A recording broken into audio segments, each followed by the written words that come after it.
Hey everybody, surprise! Well, not really a surprise. If you were on the YouNow live stream, you know why this video is going up. We got over 10 new Patreon patrons, and therefore you get an extra video this week. Ta-da! So let's just jump right into this question. And the question for this extra video is, hey Katie, I've not watched your videos, but things have been a bit rubbish lately, so I'm back. Well, I'm glad I could be a resource. It says, I've been thinking a lot about the fact that when I was a kid, in parentheses, I don't remember what age it started, but at least maybe 5, possibly younger, I always was and am the person my mom comes to when she's struggling. In parentheses, it says she has Asperger's and was on antidepressants when I was younger. Also, my dad wasn't supportive and they divorced when I was 8. Is it okay/normal that I feel angry about having had to take on that adult responsibility from a very young age, even though I know she didn't mean to hurt me? This is a great question and something that I've kind of talked about before. I have a video about being the parentified child that I'll link in the description so that you can watch for more information. But the short answer is yes, it's completely normal/okay to feel extremely angry. What happens when we become a parentified child? And parentified child, by the way, just means kind of like what it sounds like. As a child, before we're actually a parent or even an adult, we are in a way forced because of our environment to be adult-like and to act like the parent.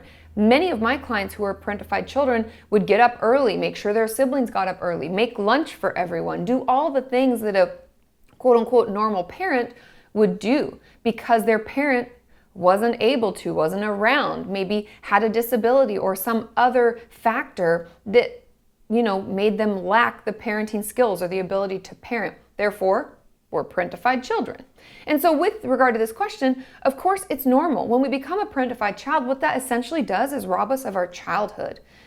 And I just want that to sink in for a minute, because when we don't get to be a kid, and that can be anything from, I really wanted to go to Disneyland, to I want to build a blanket fort and play with my friends, or I want to stay up really, really late and watch Arsenio Hall. Any kids from my era? You know what I mean? But whatever it may be, we never got the chance to do that. And therefore, we always feel like it's lacking. And it can make us really, really angry, mostly because we're sad. I've talked about anger being like, it's like a defensive emotion. It's a secondary emotion and it comes out first because it's protecting what's really going on. And so my guess would be that being angry and feeling hurt about this is really because you're grieving the loss of your childhood, and it's really sad. So my advice moving forward would be to go to therapy if you can afford to, if you can, or start that process, because it sounds, because you use the term mum, so I'm assuming you're in the UK or somewhere in that area, so maybe go to your GP and try to get a referral and start talking about it. And secondly, something you can do now is start journaling about your childhood and the way you wished it maybe could have been. I would encourage you to let yourself dream a dream of the perfect childhood, what that could have looked like. And then the third thing that I would recommend is allowing yourself to do those childlike things. Maybe write down a top 5 list. What are some things you really wished you could have done? Is it a stuffed animal you really wanted to get? A game you really wanted to play? Is it some just activity or going somewhere? What is it? And then let's work towards those. Let's work to achieve those childhood dreams, because even though we may be older now, doesn't mean that we still can't make it happen. And we can't, we can still do that for you. And we can still give you the child adventure or the child experience that you were so craving. And overall, what I want you to hear is that your experience and what you're feeling is very normal and it's very okay.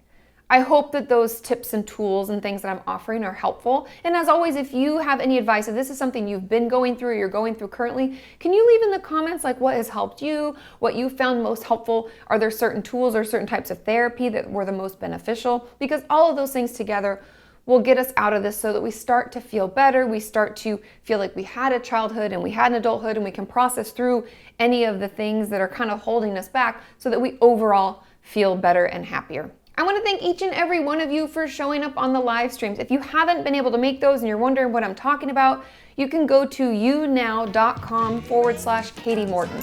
It's a live streaming app that I use. You can do it on your phone, you can do it on your laptop, and it's just a way for us to interact in real time.